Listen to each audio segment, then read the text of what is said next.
Hello friends, আসসালামু আলাইকুম। আশা করি সকলেই ভালো আছেন। আপনারা দেখছেন যে এইচআর টিপস অ্যান্ড ট্রিক্স এই চ্যানেলে সবাইকে স্বাগত।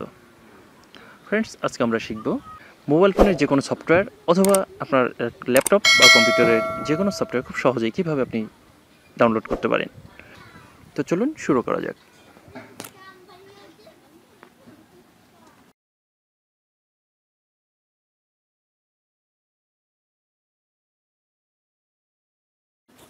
Welcome back. তো শুরুতেই আমরা চলে যাচ্ছি ক্রোম ব্রাউজারে ঢুকবো। ক্রোম ব্রাউজার ওপেন করব। ওপেন করার পরে এখানে সার্চ বারে লিখব আমরা ফ্রি সফটওয়্যার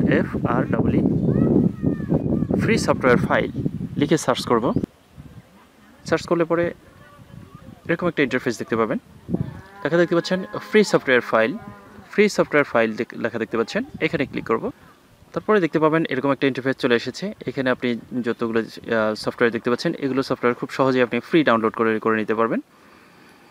অথবা এগুলো সফটওয়্যার যদি আপনার প্রয়োজন না হয়, আপনি নিচে আসবেন। নিচে এসে আপনার ক্যাটাগরি সিলেক্ট করবেন কোন ধরনের আপনি সফটওয়্যার চাচ্ছেন বা কিসের সফটওয়্যার চাচ্ছেন। অ্যান্টিভাইরাস যদি আপনি অ্যান্টিভাইরাস সিলেক্ট করে দেন তাহলে শুধু অ্যান্টিভাইরাসগুলি আপনার ফ্রি অ্যান্টিভাইরাসগুলি দেখাবে।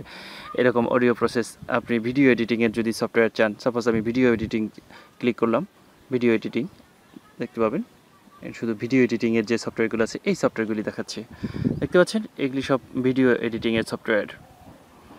সাপোজ আমি এখান থেকে যদি আমি যে কোনো একটা ভিডিও এডিটিং ডাউনলোড দিই, তাহলে এখানে ডাউনলোডে চাপ দিব, অথবা যেই সফটওয়্যারটা আমার পছন্দ বা যেই সফটওয়্যারটা আমি ডাউনলোড করতে চাচ্ছি সেই সফটওয়্যারের, যেমন ক্যামটাসিয়াতে আমি চাপ দিচ্ছি,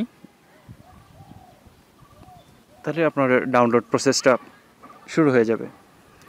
দেখতে পাচ্ছেন ক্যামটাসিয়া চলে এসেছে। ডাউনলোডে ক্লিক করার পরে অথবা ওই নামে ক্লিক করার পরে এরকম একটা ইন্টারফেস চলে আসবে। আসলে পরে নিচে স্ক্রল ডাউন করে নিচে চলে আসবেন। নিচে চলে এসে নিচে দেখবেন যে আপনার এইটার কনফিগারেশন বা এটা কী ধরনের, কতটুকু সাইজ বা সব কিছু ডিটেলস এখানে দেওয়া আছে। এইসব দেখে নিচে আসবেন। নিচে এসে যে ফুল সাইজ কতটুকু বা সব কিছু এখানে ডিটেলস দেওয়া আছে আপনার। দেওয়ার পরে এই যে এখানে দেখতে পাচ্ছেন ডাউনলোড নাও, এই ডাউনলোড নাওতে ক্লিক করবেন। দেখতে পাচ্ছেন ডাউনলোড নাও, আমরা ডাউনলোড নাওতে ক্লিক করছি।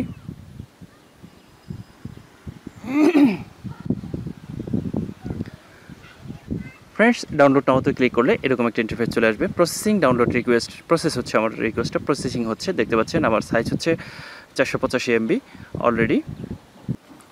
দেখতে পাচ্ছেন আমার নিচে, আমার মোবাইলের নিচে দেখতে পাচ্ছেন ডাউনলোড শুরু হয়ে গেছে অলরেডি 485.35 MB। দেখতে পাচ্ছেন আমরা ডাউনলোডের ইয়েতে যাচ্ছি, ডিটেলসে যাচ্ছি। ডিটেলসে গেলে সেখানেও দেখতে পাবেন যে দেখতে পাচ্ছেন উপরে আমার 500 KB ডাউনলোড হচ্ছে, শুরু হয়েছে ডাউনলোড, ক্যামটাসিয়াটা ডাউনলোড শুরু হয়েছে। তো ফ্রেন্ডস, এভাবে আপনি ডাউনলোড করে যে কোনো আপনার মোবাইল দিয়ে কম্পিউটারের সফটওয়্যারগুলি ডাউনলোড করে আপনার কম্পিউটারে আবার কপি করে নিয়ে সেটা কম্পিউটারে ইনস্টল করে আপনি ব্যবহার করতে পারেন। অথবা আপনার মোবাইল ফোনের যে কোনো সফটওয়্যার এভাবে ডাউনলোড করে আপনি পরে ইনস্টল করে ব্যবহার করতে পারেন। এতে করে আপনি পরে আনইনস্টল করলেও আপনার ডাউনলোডের যে ফাইলটা সে ফাইলটা থেকে যাবে। এছাড়া আমরা যদি আপনার এই প্লে স্টোর থেকে যে কোনো সফটওয়্যার ডাউনলোড করার পরে ইনস্টল করার পরে আবার যদি আমরা আনইনস্টল করি তাহলে কিন্তু সেটা আমাদের আর থাকে না, পরবর্তীতে আবার ডাউনলোড করতে হয়। আর এই প্রসেসে যদি আপনি ডাউনলোড করেন তাহলে কিন্তু আপনার ফাইলটা থেকে যাচ্ছে, যাতে আপনার এমবি খরচটা কম হচ্ছে। তো ফ্রেন্ডস, এই ছিল আজকের ভিডিও। যদি ভিডিওটা ভালো লেগে থাকে তাহলে অবশ্যই ভিডিওতে লাইক দিবেন, কমেন্ট করবেন এবং শেয়ার করতে ভুলবেন না। আর একটা কথা, আমার চ্যানেল যদি নতুন হয়ে থাকে তাহলে অবশ্যই আমার চ্যানেলটা সাবস্ক্রাইব করবেন। ভালো থাকবেন সবাই, দেখা হবে পরবর্তী কোনো ভিডিওতে।